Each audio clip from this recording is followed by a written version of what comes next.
Hello, everyone. On this special episode of Insert Title Here podcast, I decided to do something for you guys. And though I'm no musician like Xander is, I thought I'd do my best to get a song for you guys. So I call it the podcast song. Let's gather around the podcast and sing ourselves a song. Our PODCASTSONG song. And if you don't think that we can sing it faster, then you're wrong. But it'll help if you just sing along. Bum bum bum. PODCASTSONG song. Our PODCASTSONG song. And if you don't think that we can sing it faster, then you're wrong. But it'll help if you just sing along. Xander. Adam. Good. It'll help if you just sing along. Oh yeah! And every cat in my neighborhood is now screaming. Good. Also, I think you killed Xander. That worked. Honestly, I'll take it. That's even better than I was hoping for. You made him laugh mid-bomb rip. What is you inhuman bastard? Xander, you legitimately, are you okay? Sure. I'll be fine. Hi everyone. Welcome to the Insert Title Here podcast. I'm Devon Wavio. The man who's dying earlier is Satohara, and joining us is also the one and only Technical Cake Mix. And today we are talking about who cares what we're talking about, because it's always some dumb shit we talk about. Have you ever been so desperate you wiped your ass with a fucking face mask that you were wearing? No. I have a bidet, so. You fancy? No, I mean like you're out in public. Oh. It's been like fucking 3 hours since you've last been able to visit the bathroom. You decide I have to go to the local Steak and Shake and order a small fry so that way I can access their bathroom. Because this is Seattle and there's no public bathrooms. They give you your small fry and the code to the bathroom, and you go in and you realize, oh shit, there's no toilet paper. And I didn't come in here to piss. I came in here to deposit a package. And suddenly, fear, terror, loneliness, despair overtakes you. And you realize, wait, I usually carry a couple of face masks on me just so that I can swap them out throughout the day. Do I do it? Do I risk it? And in your worst judgment, you say, well, I ain't walking out of here with shit between these legs, boy. And you start wiping! And you realize, no! Humanity was never meant to live like this. Public bathrooms should be a human right, and there should be toilet paper everywhere, but you don't. You can't help it. You have to. You have to wipe the ass. You have to get it clean. You can't walk out of that Steak and Shake bathroom and have everybody look at you knowing there was no toilet paper in there. And when you walk out, clean ass, knowing that you did the right thing even if you can't look at yourself in the mirror for the next 2 months, you pull out one of your spare masks and you look them in the faces and say, toilet paper's out. And you walk out like a boss! See, I know you like shit posting, but legitimately at my last job at the start of the pandemic, we had an issue where people going to the bathrooms, cracking open the toilet paper dispensers and nicking the bog roll. Because, of course, that was during the peak of the toilet paper shortage. Oh, yeah. I forgot that was a thing.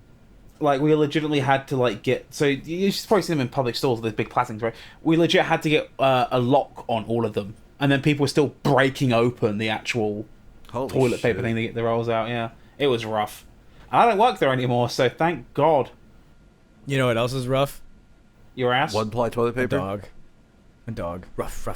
God damn. So, anyway, that was a mess. What an intro. Just like Xander's butthole. Right? So I want to talk about today, I found this tweet right before we started, and I think this is the funniest fucking thing. So you guys know who the Cyber Ninjas are, right? No. Okay, so the Cyber Ninjas are these guys who have been trying to overturn the election from 2020 in Arizona. So they're trying to look for hashtag political. Well, it's not hashtag political so much as hashtag haha. They've been trying to find voter fraud in the Arizona ballots. And they're called ninjas. They're called the cyber ninjas. The funny thing about this is I'm sorry. They all got COVID. There's a COVID outbreak among their staff. I'm just like, wow, who could have seen this coming? It's like I don't think catching COVID is funny, but when it's people who are there's some irony. There's some irony in people who are going around saying, "Don't get the vaccine," catching it. I'm not gonna lie to you. When I saw the radio host, rest his soul, had died from it after making his little anti-vax song. No. You don't say rest his soul. Fuck that man. He deserved every fucking minute of suffering that he went through, and he deserved the fucking painful fucking death that happened. Fuck him. Yeah. Do you know what honestly went through my head? Like the worst joke I've ever made in my life. Well, you know the whole "country boys will survive" No, they won't. shtick? No, they won't. I was just like, I shouldn't be making this joke. No, I told it to Liz, and she just looked at me and was like, "Dude, it's funny, dude." The only country boy saying I know is fucking "city boys eat ass, country boys make do," and it's this picture of this fucking redneck eating out this fucking deer. Yeah, that tracks. I mean, that's a whole different mean to getting tail. Yep. Good lord. I mean, Lord. like, how... I don't get how people are like, the vaccine's a scam, don't do it. And it's just like, it's been approved by the FTC. And they're just like... FDA. FTC's right. FTC's the video audio people. Right, whatever. FDA, they're just like, here it is, it's approved, the Pfizer vaccine. And they're just like, fuck it, yeet it out of the window. It's just like, guys, come on. What I don't get is they won't touch it, but they'll ingest bovine dewormer. Yeah, what the fuck is that about? I saw that. Like, guys. How have we gone from eating fish tank cleaner to bovine dewormer? Guys, I'm apparently missing some fucking context here, because I don't know what the fuck you're talking about. Oh, dude, stay off of Twitter. Stay off of Twitter. There's been a thing in the past, I think earlier this week, where, is it Mississippi or was it Alabama? Mississippi sounds right.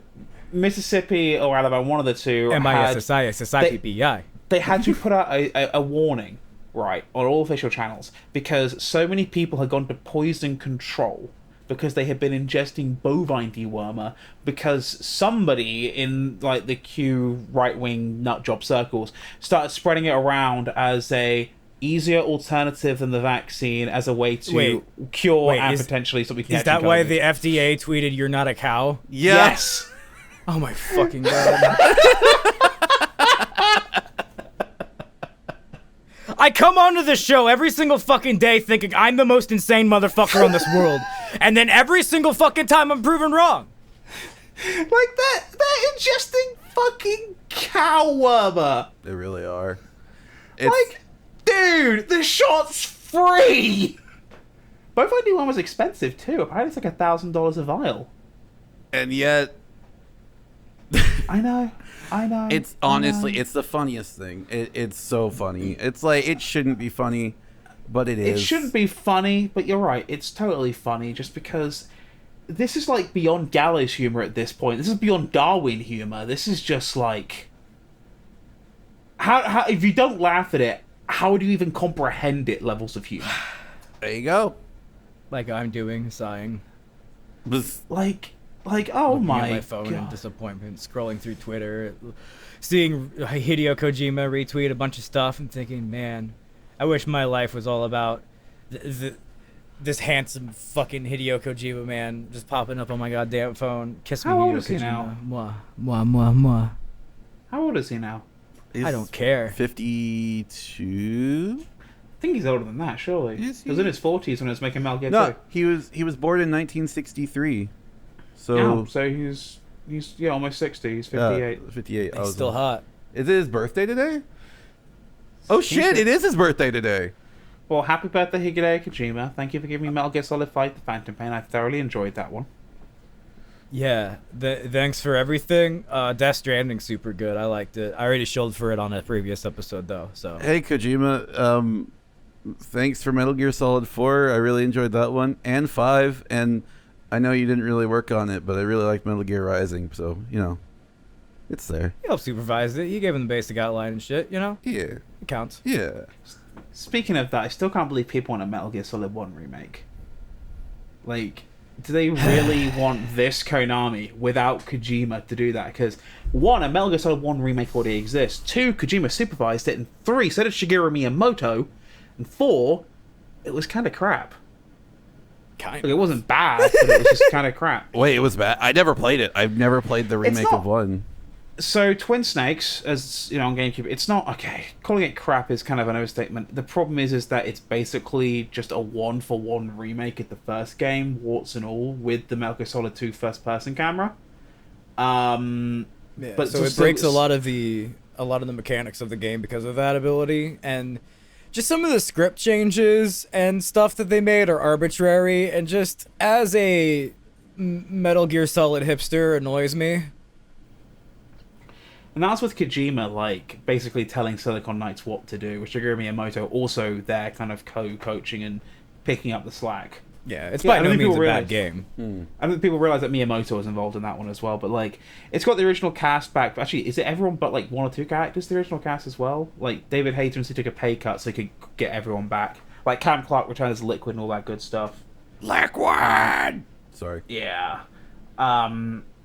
Like, it's okay, I shouldn't call it crap. It's really not crap. It's fine. It's I'll be honest, I find it easier to play that than the PS1 Metal Gear Solid just because it's a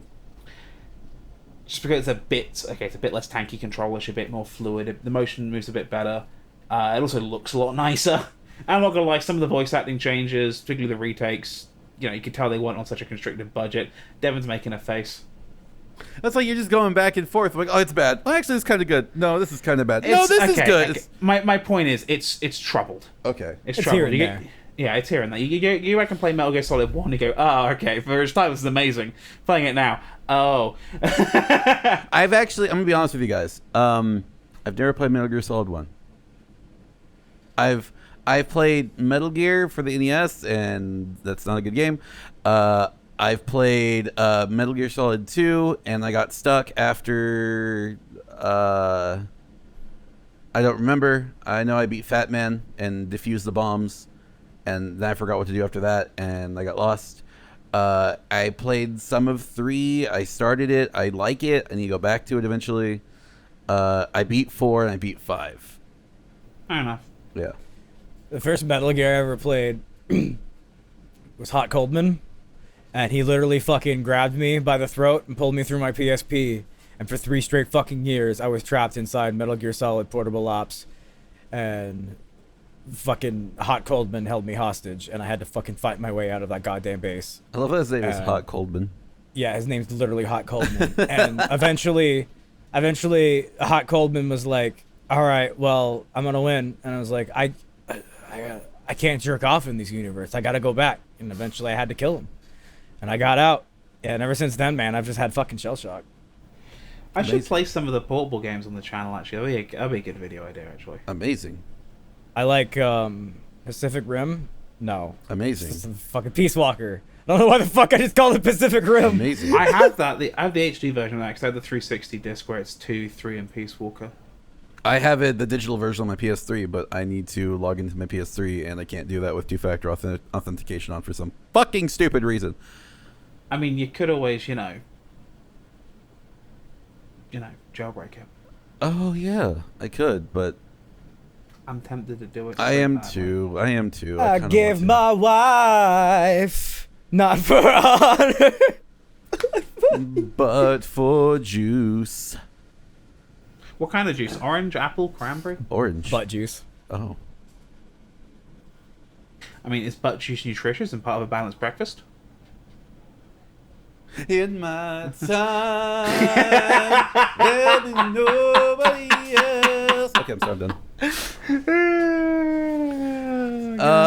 So since we're on the subject of games, our Game Boys came in. Yeah, cool. I was about to bring that up. Yeah, I love the Game Boy Noir. I love the I don't know what mine's called anymore, but it's like Phoenix Wright themed.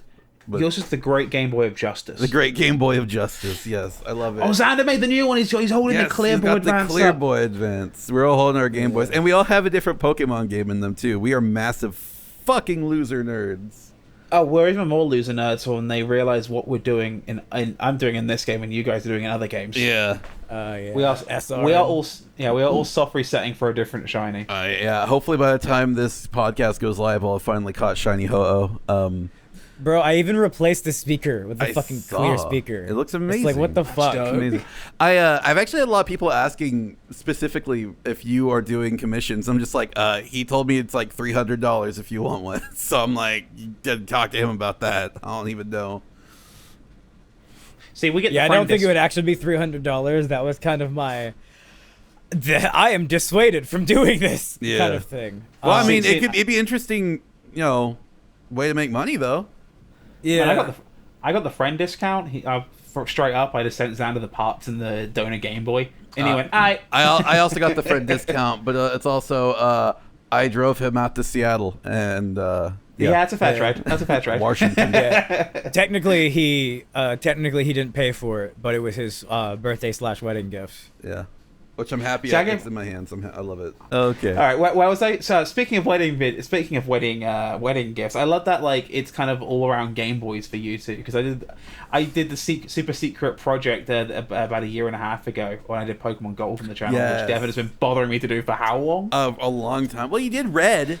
And I liked your Red video. I was like, 4 dude, years. Yeah, I was like, dude, you should do Gold version. That's my favorite. And it's also like, I'd like to see your take on it. And just like, I talked about this 2 episodes ago about your take on Gold version. And like, make the Game Boys kiss. He's making the Game Boys kiss. I can do the same thing. I also have another Game Boy Advance. But yeah, I mean, just like, man, again, thank you for the video. I'm glad that it was a nice little present that you made for me, and I don't know. I don't know how I kept it secret, by the way, because the entire time I was playing that through, I was like, "How to do this again? Let me talk to Devon." No, don't! You'll spoil it. Yeah. I would have been like, "Oh yeah, no, you just do this." It's just like, wait, why is he asking me about Pokemon Gold stuff? It's like, does he know? What does he know that I don't know? I think Xander's in the friend group at that time, but I don't think I told anybody but Liz, myself. I think Nada knew, because I had to ask something or another of Nada. I can't remember what the hell I asked. Oh no, she was because Nada was asking about the date I was dropping it on. So I was trying to drop it around April 20th. Yeah, the original date for the wedding. Yeah. And it's not, and it's not because it's the weed number, everyone. It's because that's the date that Fire Emblem was released in Japan, the first date, and that's why me and Ale our dating got married was because we both liked Fire Emblem. So there's that. Fire Emblem. Fire Emblem, Fire Emblem, Fire Emblem. Yeah, he knows the lyrics and everything. See, think about that video. I've been super introspective recently because I've been when I've been working out, I've been watching the old videos I used to watch that kind of got me into wanting to make videos. Mm-hmm. And it's just kind of weird. I told you guys who probably my biggest influences on my video style and presentation style. It's not who you'd expect. It's not a JonTron. It's not an AVGN. Don't get me wrong. I love those guys, but it's not them. I was about to say it wasn't Avigan. Avigan? No, is it the British guy? No, I love Total Biscuit, and I loved his bluntness and his forwardness and his just brutal honesty. But it wasn't him. I actually got into him much later on. If you guys haven't heard of this guy, it's fair because he kind of nuked his channel and went a completely different direction. Are you guys familiar with? Used to go by the name Jordan Underneath. Nope. So Jordan Underneath, he actually did a video with Kid Icarus a few years ago, which you may have seen. He did a Resident Evil 0, I think, with Kid Icarus. So Jordan Underneath's whole shtick was, the character, Jordan, was locked inside of a basement and just reviewed games or movies or just, little dumb stuff. But it was all horror-related, horror-related stuff. Mm-hmm. And it was pretty obvious the guy hosting it, had some kind of issues. He said that he had major depressive disorder, which I'm not sure that's the correct term, if it's technical something else, but that's what he said he had. Mm-hmm. We're going to roll with that. We're going to roll with what he said. But he would cover some pretty hardcore topics in these horror games, but his beautiful ability to convey them with kind of humor and with good faith and just, make it a fun time for everyone involved. Like, one of the best videos, like, in this whole review sphere ever, in my opinion, is Jordan Underneath's video on Silent Hill 2. It is, like, legitimately, possibly the best video in this whole kind of, YouTube reviewer canon. It is... I can't recommend it enough. If it's still around, I'll look it up. You said Jordan Underneath? Yeah, it is around. It's still around. He's made an archive channel now with all the old videos on it. I'd recommend watching his first Silent Hill video first, because he did 2 Silent Hill videos where he did Silent Hill 1 and the first movie. No, he's done 3, sorry. He's done Silent Hill 1, Silent Hill movie, Silent Hill 2 is his own video, and Silent Hill 3 and Revelation 3D is one movie. The only thing with Silent Hill 2 video is after he kind of quit and just kind of... I don't want to put his business out there, because honestly he's never really said the truth about everything, but he kind of... It seems like he may have had a breakdown and went a different direction, because he now does like a little puppet stuff and computer-generated stuff. Mm-hmm. Now go by the name Jordan Go to Sleep. Like, he put like a 5-minute long like intro on the Silent Hill 2 video where he just kind of talks about like, oh, it's not me anymore, I don't really like this video. I'm like, ignore it, just skip ahead to when the video starts. Mm-hmm. Because like, dude, it is possibly the best video in this entire fucking sphere of things. And I don't know if you're ever going to hear this, but like, dude, if you ever find yourself in the same like state, room, town, whatever I'm in, and you are up for it, I would love to pick your brains over dinner. Like, I would just love to pick your brains, like, talk about, like, random horror games, or talk about, Timber, I don't fucking care, Timber and movies. Hell, let's talk, oh, for God's sake, for all I care, we'll talk about the fucking weather. I just want to pick your goddamn brains apart. Like, I literally have, like, I'm such a fanboy of this guy. When he was selling original artwork he was drawing, I have legitimately on my wall over there his original... Dead Hand. Huh. Like, he's legitimately on my wall over there. Like, that's how much of a fanboy this guy I am. Neato. Yeah. I don't know if you guys anyone like that in like your particular creative spheres. Oh, like someone we respect a lot in our creative spheres, or that got us into it. I mean, for me, there's 2 things that got me into my creative sphere. One of them, it's basically like well, actually I guess it's just one thing that really got me into my creative sphere. So this is sad story time. Sad story time. Yeah. So when I was about 14, 15 in that age range, I really wanted to get into doing video stuff. I wanted to get into doing just making random videos and recording stuff. And my cousin, who had a YouTube channel at the time, he let me in on making a couple of videos with him, and I had a great time, helping him make videos. He made some legitimately funny videos that I can go back and watch to this day, because they absolutely slay me. For being over 10 years old, it's just hilarious. Because that's just the kind of humor that my cousin did. It's so good. So when I turned 16 and I got my permit that same day, I got to do that as my birthday gift. I went to... That's a good 16th gift. Yeah. I went to school, and I got pulled out of class early, and I was told my cousin passed away in a car accident. And that's kind of like getting your permit, and then your cousin, who's probably the person you're closest to in your family, dying the same day, kind of makes it to where you don't want to drive. It kind of terrifies the shit out of you. I kind of lost a lot that day. And it wasn't for like a couple of months until a little after that I decided that I wanted to continue my career of being a creative type, not just for myself, but for my cousin as well, who didn't get to complete his career. Because he was in college at the time. He was going to college for film school. He wanted to be a director. Like I can link you some of his videos, and you can tell that he really wanted to be a director and do stuff like this. But unfortunately, he did pass away in that car accident, and I decided that for both of our sakes, that I was going to become a voice actor. It may not be a director, but it's still going to be a creative type. I still want to do things and make things, and just all around have that in my life. I want to be a creative, like he kind of started me out to be. And I'm still trying to be that voice actor. And that's really what I want most, is to succeed at that for both of us. Aside from that, the other thing that really got me back into trying to be a voice actor again was Xander.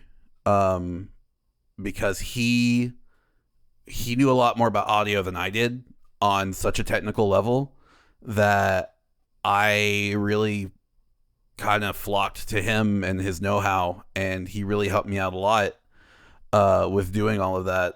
Like, I don't think I could have done it without him. So yeah, I mean, that's really two of my biggest inspirations were, my cousin and my best friend.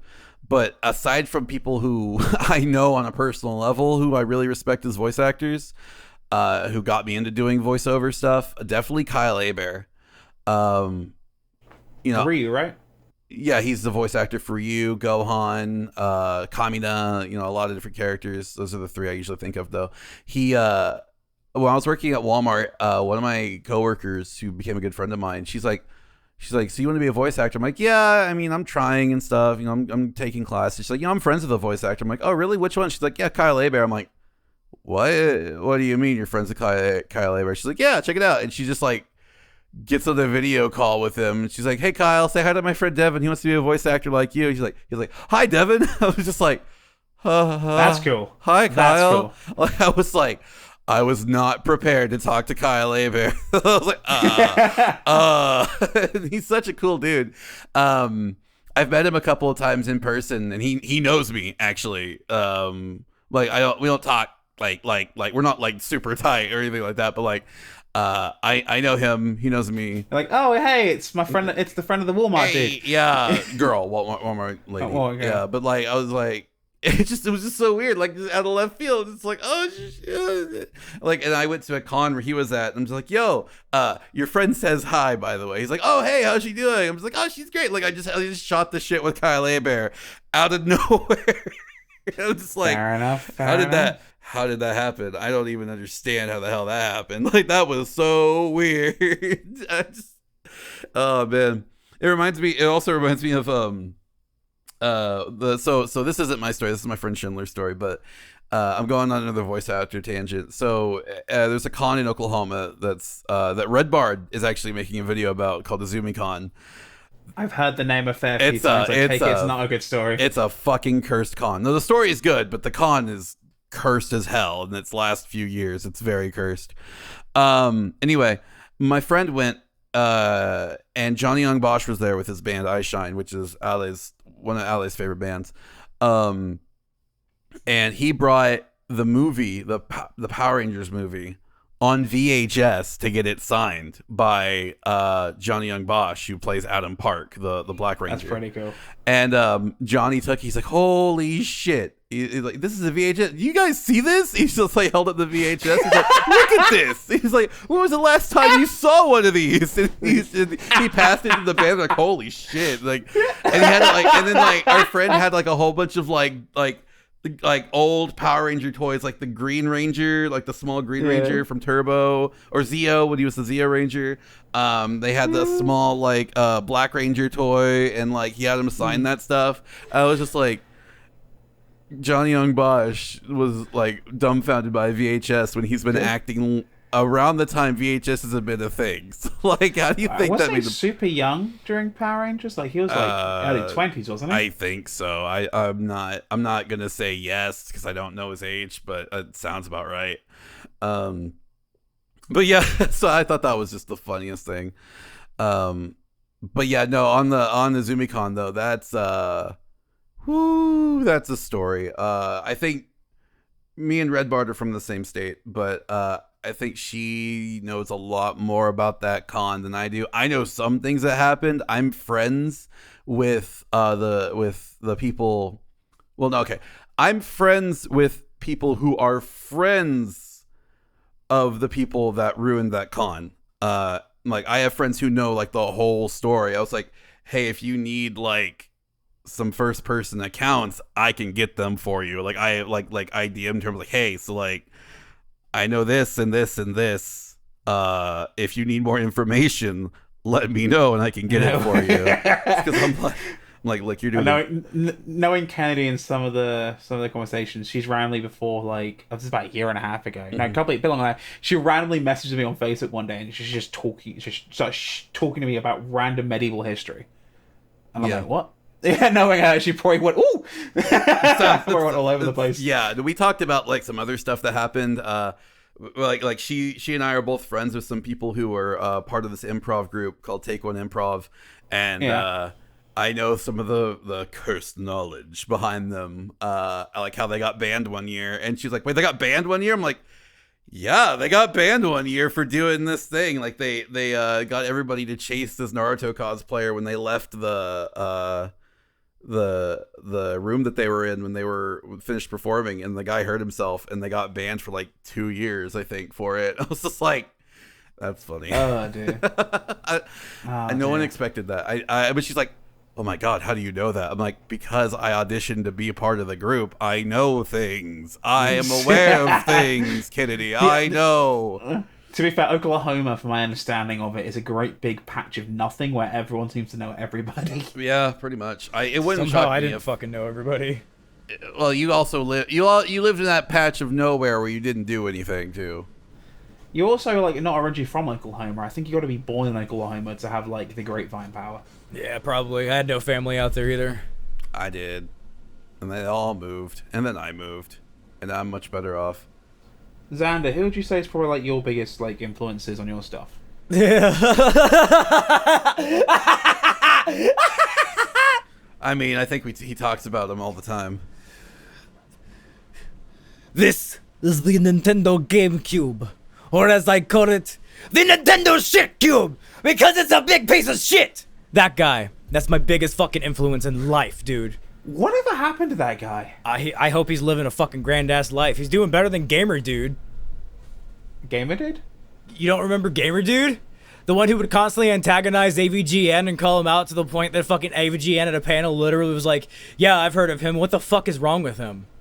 Oh, you're on about fucking, Chris Bores. Irate Gamer. Yeah, he's still doing shit. And actually, like... Yeah! No, they actually Irate had a Gamer's a different crossover guy. I'm episode. talking about, like, a guy who actually, like, no longer does shit and was, like, fucking, like, actively, like, stalked his girlfriend and shit. That's weird. Oh, I did not know this. I did not know this at all. No, I feel like I'm learning the deep forbidden lore. The AVGN lore. Of Game like Dude. the internet game critic. Because I know some of the lore. Like I'm not in on like the inner circle of people or anything like that. If anything, I'm like You're on so the far outside. removed. You're looking in. I'm like on the outside, like halfway between like normie and halfway with my foot halfway in the door, going, "Hey people, hey." Because a couple people have like said hi to me and be like, "Oh yeah, I saw your video on this," and some other people are just like, "Who the fuck is this guy?" I love how you said this before, but like James Rolfe is essentially like a cryptid out in your neck of the woods. Like he just like appears. Yeah. It's like, oh, and good things happen.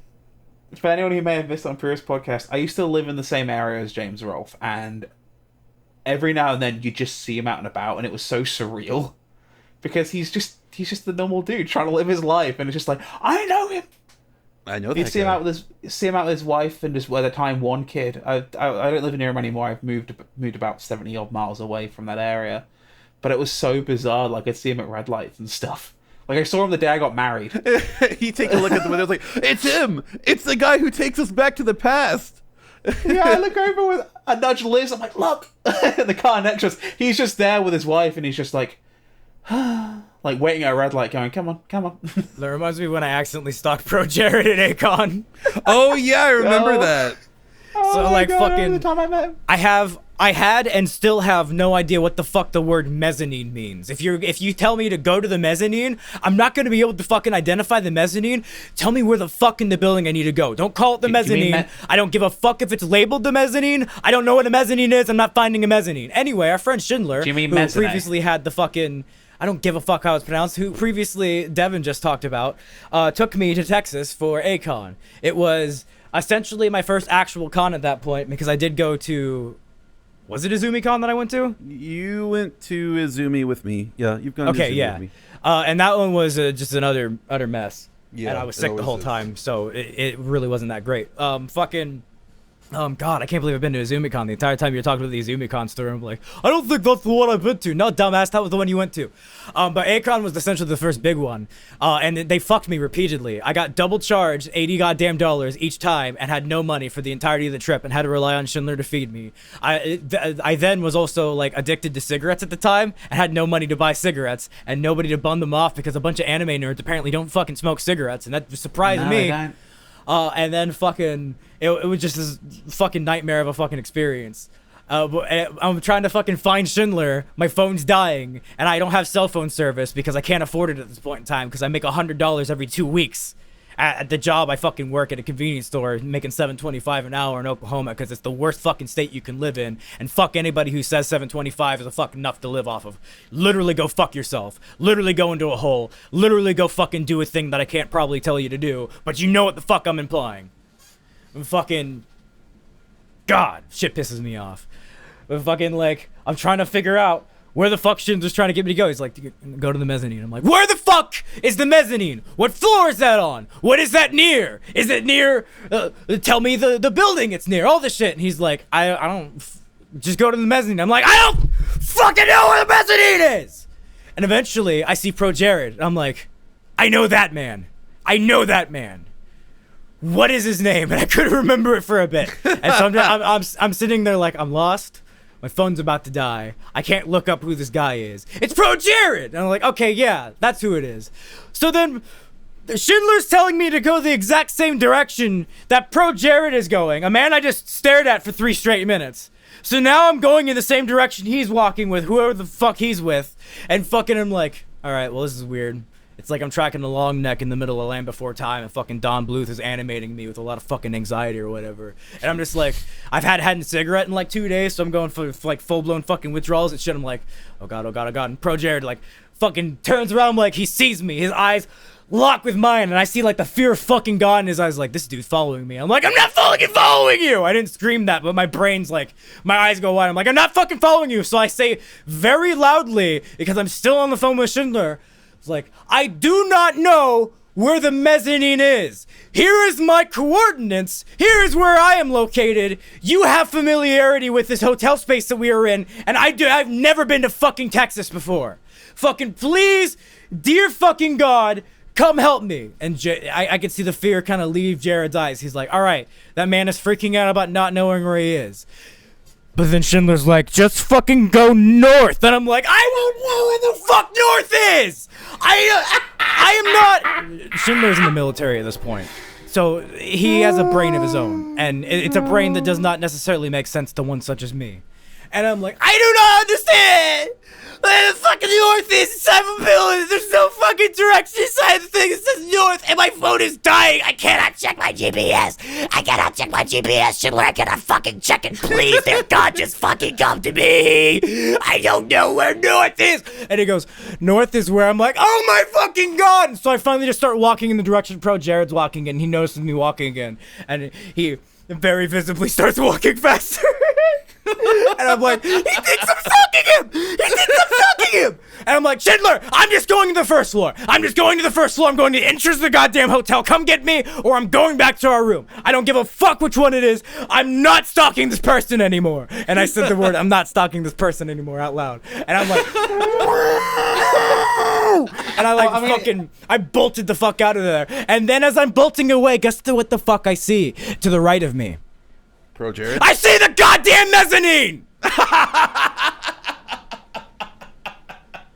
Holy shit. Oh, that's... Oh, and then later on the same fucking day, me and Schindler are attempting to get to the fucking Team 4-star fucking thing. And then fucking they're like, oh, well, you had to have got pre-tickets for this. I'm like, what the fuck are you talking about? They're like, well, this is a thing that's so popular that you have to do a drawing and then win in that drawing in order to actually be able to come in here. And we're like, why the fuck wasn't this announced? I don't give a fuck what anybody else says. Team 4-star was the biggest fucking people there. I don't care what anime voice actor was there. I don't give a fuck. Team 4-star was the group everybody fucking wanted to see. Like, this was like 2014, I think. This is 2015. Yeah, this is like peak Team 4-star when they were like in the Frieza or this no, is past like, Frieza. It's like Cell Arc stuff. Yeah, like everybody was trying to get there, and I don't know what the fuck happened. But as we had all finally given up on fucking like doing it, me and Schindler are about to leave. They're like, all right, we're letting people in. And then we're like, what? So I don't know if it was like one of the guys on Team 4-star who was like, hey, you should let more people in or whatever. But they just had us line up and just sit in the floor in front of the fucking chairs. And it was cool. And I embarrassed the fuck out of myself because when they called me for my question had already been answered and I didn't know what to say. And then they made a hardly working joke. And at the time, I didn't know what the fuck hardly working was. So instead of replying to the joke, I just awkwardly hip thrusted like a fucking moron. And then asked them what they thought of Jews, and then God! And then they did actually have a thoughtful answer to that related to them making a fucking making the Hellsing Ultimate Abridged dub, and they're like, all right, how do we do this in a way that isn't like actually anti-Semitic? Yeah, and like it was a real cool answer and stuff, but that is my most cringe moment. And I was never going to share that with my life, but I figure somebody probably recorded that and it's out there. So hey, I admitted it first. Fair enough. I've been to a Team 4-star panel. I remember I've been there twice actually, and I remember this one specifically. It's 2013. I was wearing my Spider-Man mask because I didn't really have any cosplays or anything, so I was just wearing a Spider-Man mask, and they were like, It's our 5th anniversary, and we're going to be giving away these shirts to people in the audience. We're going to ask random questions, so be ready. And I got in line to ask a question, and I had my mask on. And they're like, okay, so first question. If it's our 5th anniversary, what year did we start? And my hand shot straight up in the air, and they're like, you, Spider-Man. I'm like, 2008. And they're like, see, folks, right there, proof that New York University does teach math. Like, hey, that was a good one, and I still have that Team 4-star shirt. I wear it actually fairly regularly. It's one of my favorite shirts because it's just like I love these guys. Why wouldn't I wear it? They're also actually, you know what? I'm gonna say it. They're also a pretty big inspiration to me when it comes to voiceover, because they're just like a bunch of dorks who, just got together and started making funny jokes in a microphone over a 20-plus-year-old anime, and it's just like, how many other people do that? Yeah, if I've ever had a good idea in my life, I stole it from them. Yeah, same. I wish I was as funny as those guys sometimes. Like they are legitimately some of the funniest people I've ever met. And I mean, I even got my team Daiguren flag got signed by them. I've had them sign like other stuff. I've had pictures taken with them. Scott is like Kaiser Neko. He is the nicest fucking dude. Oh my god. I went to get a picture taken with him, and he asked me consensually. He's like, "Do you mind if I put my hand on your shoulder? Is that okay?" I'm like, "Yeah, dude, go ahead." I'm like, "You're like bro, it's cool, man. I've been watching you guys since like I was like not even in high school. Like I was I was in high school."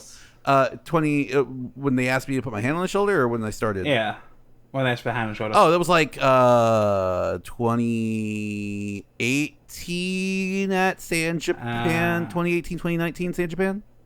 What month was that? September. I wonder if that was in response to something. It might have been, but that honestly though, that sounds like Scott. If I'm being honest. Nothing they did. Something that happened at a different convention. I'm aware. I'm aware. You're aware what I'm talking about. So I'm trying to skirt around. I know what you're talking about. We're not going to talk about that. But we're skirting around it. He asked. He's like, "Can I put my hand on your shoulder in the picture?" I'm like, "Yeah, go right ahead." I still have the picture and everything. I was cosplaying Crom. And we met your wife. What was that? No, that was a different con. That was A-Con. That was gotcha. A-Con of 2016. No, I met her at 2016. We met again at 2017. We started dating in 2017. I remember things. Nice. But yeah, that's the but the Team 4-star guys though. Like I said, they're like a lot of the funniest guys I've ever met. I've talked with them pretty frequently. I mean, they're a big part of my life. It's weird to say that, but they really are. As well as Yu-Gi-Oh! Abridged, Martin. I would love to meet him. I've met him 2 or 3 times. I got a shirt signed by him. He signed a couple of my Yu-Gi-Oh! Cards too. He actually remembered me when I got my card signed by him. I came back the next year. He's like, "Oh yeah, how's your friend doing? The one that was going to the Navy." I'm like, "You remembered. He is fine. Thank you for asking. You're such a cool dude." And, That's cool. Oh shit. I just actually remembered a real actual inspiration of mine, and it links back to Team 4-Star. Because it's Antfish. Yo, I love Antfish. So, like, even before, like, I'm, like, middle school or some shit, my sister, like, is finding all this internet shit, and she finds fucking, like, Antfish's shit. Super Uber Ninja Team Go, fucking Ninja High, and then all the Guy Sensei fucking videos and shit by him, like, fucking... immediately make me want to start doing a bunch of stupid fucking parodies and weird voices and like editing and all this other shit and stuff. And literally he's like, I saw him even before fucking Jack's films. Literally Antfish is the inspiration. Antfish is the creative fucking like floor from which my feet kicked up off the ground. Like, if David Draymond introduced me to the concept of, like, music and shit, Antfish introduced me to the concept of actually being able to do shit myself and, like, just being like, yeah, bro, just do it and shit. So it's like fucking... And the same time I embarrassed myself with the hip thrust cringe, at the end of that, I literally got to stay behind and be like, yo, dude, you're actually the reason why I was able to do any of this music shit, because you, like, directly inspired me. And I actually got to tell him that face to face. And I was a jackass and wearing my own merchandise when I did it. Why am I the cringiest motherfucker that ever existed? Why am I the worst? Second cringiest motherfucker that ever existed. Who's the first? Second. Chris Bors. I don't know who that is. Irate gamer. And then my second... I was going to say Doug Walker, but I think that was funnier. And then my second point, my favorite Scott interaction was when he made the Fire Emblem tweet that pissed everybody off, and then he deleted it. And then I was like, hey, can I just repost the exact same Fire Emblem joke that you made? And he's like, yeah, go for it. I'm like, cool. It was too good to let it die. So then I reposted it, and everybody got mad at me. I don't even remember that tweet. You actually added him, too. You were like, this is funny. What was the tweet? It was something about Byleth. It was like one of those fucking like I don't remember exactly what the tweet. Let me just look it up. I can probably just pull out at Satahar373 and Byleth, because I don't talk about that. Yeah, game. you don't talk about Smash at all or Fire Emblem. Was it like a eugenics simulator joke? No, it was because like it just made mad. Fire Emblem fans butthurt. I mean, Oh, we do get what butthurt else pretty easy. Yeah, okay, Nintendo so here it fan is. base butthurt? Here it is. Every DLC for Smash U has a place. Terry is a rep for SNK, a huge staple of the industry. The hero is one of the most prolific RPG pro tags of all time. Banjo is beloved and a great American rep. Byleth. Joker reps one of the most popular RPG franchises in decades. Yeah, no, that's funny. That's a banger. You were one of the people who replied to him. It was hilarious, so he deleted it. Did I say it was funny or was I bad? You were mad. Oh.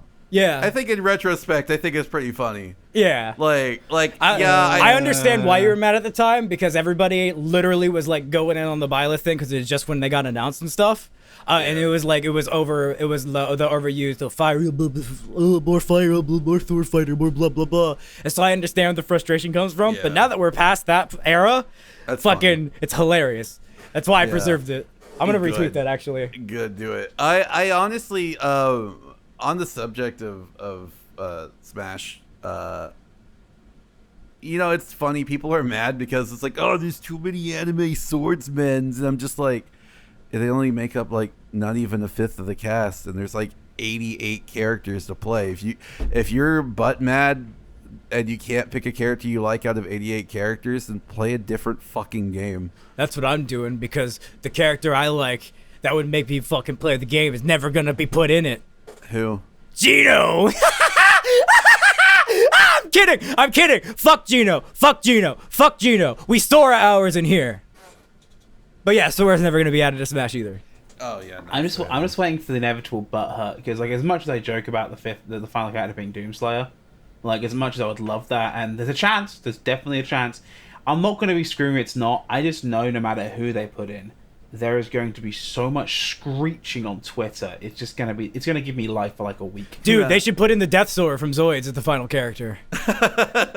Well, okay. The only thing that they've announced, the only thing that people have found so far related to the final character in Smash is the background color for the on the website.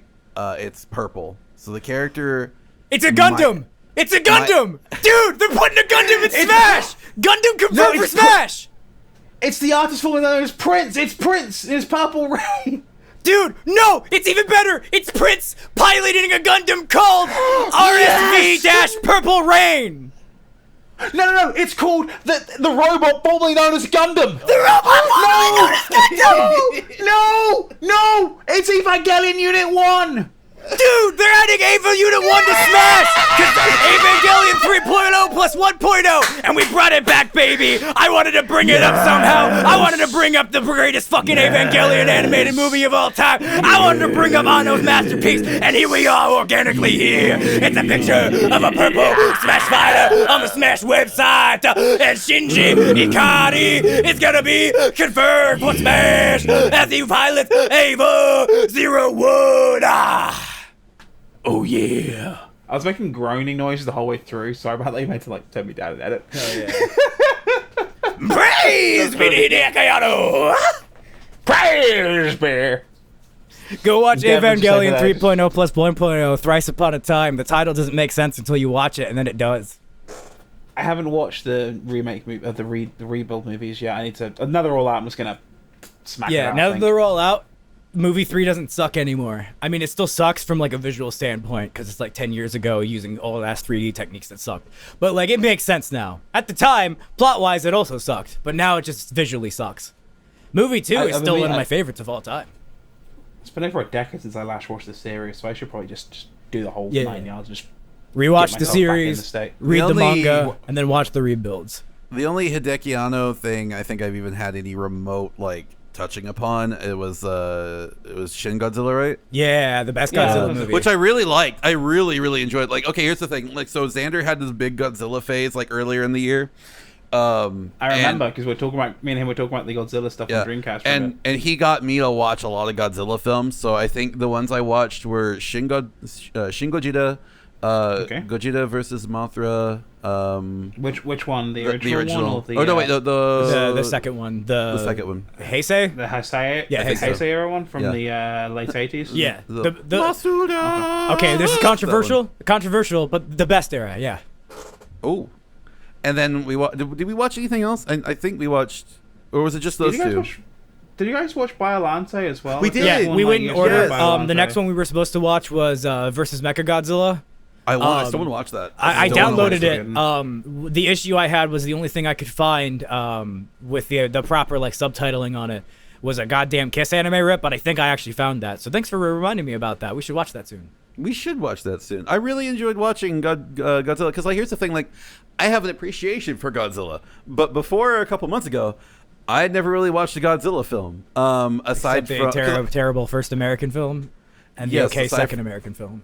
That's a lot of fish. Yeah, I watched that one, and I then had that on VHS. I watched the one with Bryan Cranston in it. Well, Oh yeah, when he dies. You know in the what? beginning.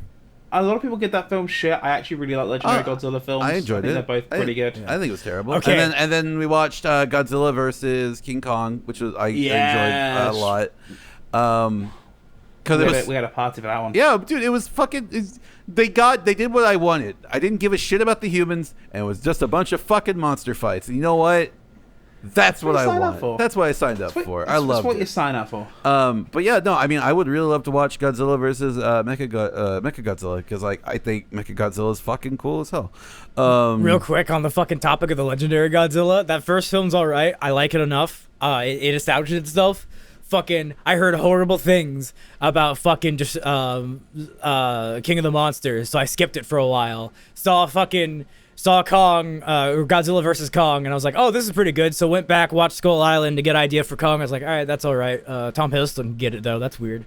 And then fucking, I went back and watched King of the Monsters. And yeah, the human parts are bad, whatever, but who cares about that? Fucking literally, every single fucking Godzilla scene, and especially the fucking ending, which I'm not gonna fucking specifically state, because I'm gonna encourage people to go watch it, especially Godzilla fans, had me literally fucking screaming, like, not even like as a joke, like actual fucking screaming in the middle of the night for fucking joy. Fucking wide-eyed, open fucking mouth fucking shock, and then literal fucking sobbing tears. And when the fucking title drop happened right at the end, I literally broke down crying for a full fucking straight hour out of complete fucking satisfaction. And just like, then they played the fucking theme song, and then they just made it even worse, and it was great. I love fucking King of the Monsters. I love it so fucking much. I'll have to watch it sometime. Banger. I'll have to watch Particularly it sometime. visually. The humans are so bad in it, but who cares? You want to see King Ghidorah fuck some shit up? You watch that film for King Ghidorah fucking some shit up. Plus, Kevin is inside of Mechagodzilla in Kong vs. Godzilla, which is fucking hilarious. Yeah. I'll have to check that out. That sounds really good. I didn't get a chance to watch King of the Monsters or Kong Skull Island before I watched Godzilla vs. King Kong, but you don't really need to. Yeah. I would thoroughly recommend watching them. Particularly Kong Skull Island is surprisingly good. Like you watch, you're expecting like kind of dumb fun. It's really well done and really good. I literally only watched one scene from Kong Skull Island, and it's the part where the guy like takes out their grenades and he walks towards the guy's like, "Come on!" And he just fucking tail slaps him into the mountain, and then he fucking explodes. I fucking cry laughing every time I think about it. I mean, ironically, the whole film is literally set right after the Vietnam War, so they've all watched all of their friends die for literally nothing, and now they go off this island and a bunch of them die for literally nothing.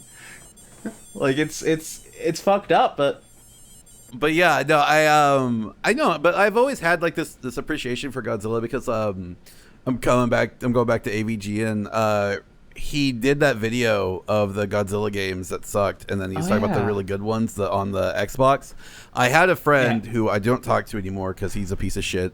But he had one of the Godzilla games on the 360, and I went over to his house and I played it, and it was a lot of fun. I think it was probably one of the first Godzilla properties I got into.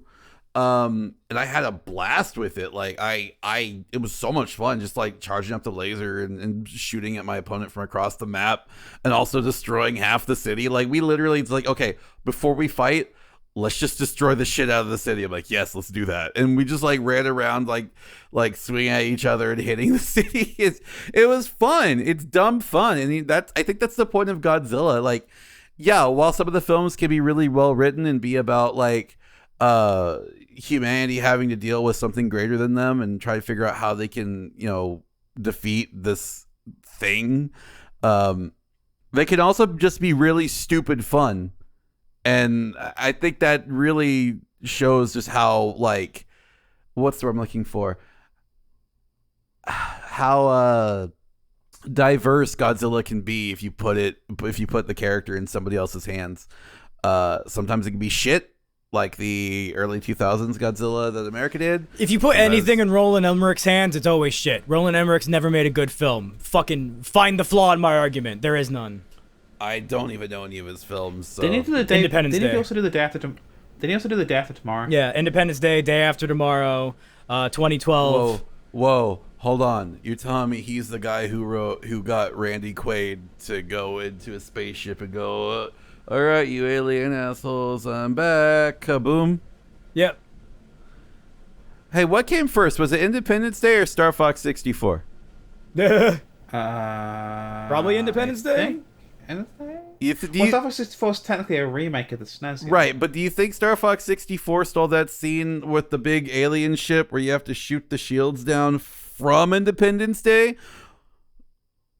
Or do you think they just like made that and it was just happenstance that movie came out around the same time? Probably happenstance. Okay, good, because I don't want that's kind of been on my brain for most of my life. I thought like, this reminds me of that scene from Independence Day, but I don't think I should enjoy this part. But I really enjoy that part. It's kind of weird. See, I must have I must admit, I know it's a shit film, but I kind of enjoy the '98 Godzilla just once in a while. Like, 'cause it's crap. It's crap, but it came out when I was 6, and like that was like my first introduction to Godzilla. And like 6-year-old me watching, basically a big iguana go around New York wreck shit. Like, it's to the point where I have a VHS tape of it over there. Oh my I god! just keep it on deck. I got it for $1. Didn't a game came out for it on PS1? I think, or was it? Or was it PS2? I know there was for. I know it came. There was an Independence game on PS1. No, I'm talking about Godzilla. I'm talking about Godzilla. I don't know. It was a game. Godzilla though, or Zilla, what they call it. Appears in the Dreamcast game Generations. Really. And, The only good thing about Zilla is the animated series. Oh, I remember that. But no, I could have sworn there was like a PS1 game for Godzilla that I think my cousin owned it.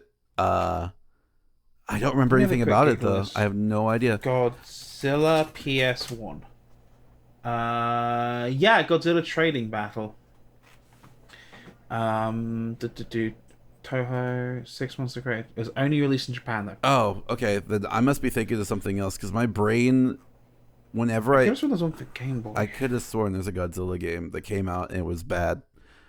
Yeah, there's one based off the animated series for Game Boy Color called The Monster Wars. That might be what I'm thinking of, but I could have sworn it's for PlayStation. Ever tell you about the time Godzilla fucking borrowed money from me to get Taco Bell? Tell me the story about how Godzilla borrowed money from you to get Taco Bell. Okay, so I'm like 6 or 7 at this point. My mom just gave me allowance for the first time in my life because I'm making pretty good grades in school and shit. It's pretty nice and shit. We're in line. Wow. We're in the drive-thru for fucking Taco Bell because it's about this time they have Spyro the Dragon toys in there, and I was like, oh shit, nice. Video game toys and a Taco Bell item? That's fucking insane. And I remember Taco Bell being like even worse back then. But fucking just in the fucking line waiting for it, and fucking Godzilla's just like right in front of us, fucking trying to find some fucking change in his pockets and shit. He doesn't have like a fucking enough money to pay for his fucking gordita crunch or whatever the fuck was going on at the time. And fucking he just looks back at us and he fucking goes, nah, nah. My mom can't speak fucking Godzilla because she's like fucking, if I'm 7, she's 27 at this point. So fucking like, she's too old to be able to speak Godzilla. But I hear and find like, Mom, Godzilla doesn't have enough money to pay for his gordita crunch, and we're going to be stuck here in line behind Godzilla if we don't give him enough money to do this. She's like, do you think that your father has enough money to help Godzilla out along with feed you and your sister and me? And I'm like, Mom, this isn't about fucking like feeding Godzilla. He needs like $1 or so to like figure out fucking like the rest of his fucking like order so that we can get through. We're going to be stuck here for a while if Godzilla's got to like call his fucking god wife to fucking come over here and fucking get some fucking money, man. Can we just fucking like help him out? My mom just refused. She's like, Godzilla needs to understand that he needs to live fucking well within his means and always make sure that he has enough fucking money to be able to come through whenever it's time to get his fucking gordita crunch supreme or whatever the fuck we're trying to order today, son. And I'm like, Mom, I just want my goddamn Spyro the Dragon toy as fast as possible. And she's like, well, we gotta teach Godzilla a lesson. You know what? I got frustrated right there because the Spyro the Dragon toy this day was actually Spyro. See, I'd been fucked in the past. I had not been getting actually Spyro the Dragon out of these toys so far. I've been getting other things, like other characters, fucking, items and stuff like that. I got a Nork once. Who the fuck wants a Nork in their Spyro the Dragon fucking meal toy? No, I want Spyro the fucking Dragon. And today was not just Spyro the Dragon, but he was on a string. And, like, at the end of that string was, like, fucking 2 gems, right? And so when you pull the string, he would flap, and like he was in the flying stage and shit, and he'd collect the fucking gem. It was fucking dope as shit for my fucking whatever-year-old brain at this point. And fucking it's like, all right, fine. You know what, Mom? I'm gonna draw the first fucking line in the sand. I fucking roll down my goddamn window. It's a manual window at that point. We don't have an automatic window. That's like, I'm young. They haven't been invented yet. I'm like, yo, Godzilla, I got $2. And he looks back and he's like, and I'm like, yeah, really, here you go. So he takes like real delicately his fucking claws, right? And he just fucking, with the most delicate little pinch, just pinches the fucking $2 right out of fucking my hands, fucking pays for his crunch wrap, fucking like goes about his merry way. And then he goes, I'm like, all right. But, I mean, you're the one that insists on interest. Just, hit me up whenever you got it. And to this fucking day, he has not paid me back. And that motherfucker owes me $3 million goddamn dollars of the interest. Wow. How much was the interest on that? Fucking like 30% a day, motherfucker. Wow. You think Godzilla would be able to pay it back with all the money he's made off of his movies and royalties? I didn't even tell him he had to, but the fact that he'd laid the expectation down, even though I insisted he didn't have to pay me back, the fact that he laid the expectation down to the point where he insisted so much, I had to accept for him to fucking move on and I could get my goddamn Spyro the Dragon toy. Should we get Toho on the phone, or? Toho's not legally liable for this. To be fair, it was the 2018, the 1998 Godzilla, so it was technically Zilla, so we would try starting to be on the line. Yeah, because that motherfucker's because remember when Godzilla? that money back. Because remember when Godzilla was doing the commercials with the Taco Bell dog? Mm-hmm. Yeah, fucking he stepped on him. Oh, that's right. He really needed the money because he was doing those commercials, huh? Yeah. Yeah, that movie was not good. Yeah. It's a comfort movie for me, but like if it makes you feel any better, like you can have my VHS copy. It's probably worth like $2. It'll pay you back. But not with the interest. Yeah. Well, I mean, you may have to lose some interest on this one. I'm afraid. Just like Godzilla lost interest. He's the he's the one that insisted on paying me back plus interest. Okay, it's the principle of the matter. If I don't see it, the check can bounce. Okay, Zilla, I'll level with you here. If you're listening to my podcast right now, I have enough to survive. And David Draymond's got me, right? Okay. So just send me the check. And even if it bounces, if you just make an effort, I will consider the debt paid. Because you're the one that insisted, no matter how much I tried to say, Godzilla, take the fucking $2. I just want the Spyro the Dragon toy. So just send me a check. I don't care if it bounces. Thank you. Did you have to bring up David Draymond again? I already brought him up earlier. No, did you? Yeah. Yes, he did. And he did during inspirations. I couldn't tell he was shit posting up because you and I had a very. I didn't even hear him talking about David Draymond. I said just like David Draymond opened my eyes to the music. Okay, I'm sorry. When he actually talks seriously about David Draymond, my brain doesn't recognize it because it's become such a joke between us. I can only recognize there is no it joke when about it's a David joke. Draymond. What the fuck are you talking about? He's insisting that anything I've said on this podcast about David Draymond's a joke, as if it isn't the literal fucking biblical canon of the Disturbed one, David Draymond. For legal reasons, we do not endorse any opinions about David Draymond from Sato Hara or the Inside Title Here podcast. I'm the faithful one, and the darkness are you. I was waiting for it too, like that awkward silence. I'm like, I know he's gonna do it. I know he's gonna fucking do it. And I was like, I'm ending the podcast. This has been the Insert Title Here This podcast. has been Insert Title Here podcast. And I'm ending the show. Make sure to do the things you want to do. Subscribe to Tech Cake Mix because he's more important than shilling for myself. You know the music thingy. Go on your music. Search Satahara. That's a thing.